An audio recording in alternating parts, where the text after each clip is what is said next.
50.000 евра вреден тендер од јавното комунално предпријатие Водовод доби фирма со тројца вработени, чиј собственик е близок другар на директорот на предпријатието, обвинија денес на прес од советничката група на Доста беше. Во јуни месец комуналното јавно предпријатие со фирмата ДК Универзал има склучено 2 договори во вредност од над 50.000 евра. Во што го гледаме проблемот? Компанијата ДК Универзал е со дејност по служување на храна. Исто така, во моментот кога компанијата има победа на тендерите, била блокирана.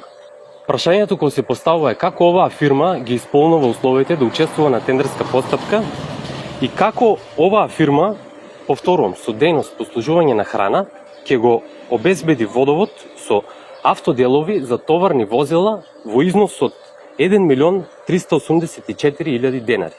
Истата компанија ќе обезбедува сервисни услуги во износ од 900.000 денари.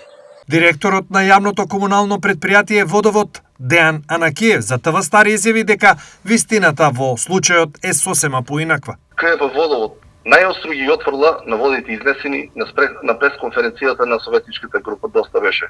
Во интерес на вистината, информирање на јавноста известуваме јавноста дека постапката за набавка на автоделови за товарни возила и работни машини е спроведена согласно закон за јавните набавки преку поедноставена отворена постапка со јавно објавен оглас и под унапред утврдени услови за сите економски оператори. Изборот на најповолниот понудувач е направен врз основа на законски утврдени критериуми и согласно доставена тендерска документација без било какво фаворизирање, влијание или судирни интереси. Категорично ги отврдаме и КП Водовод Кочани работи транспарентно, одговорно и исклучиво во интерес на граѓаните на општина Кочани.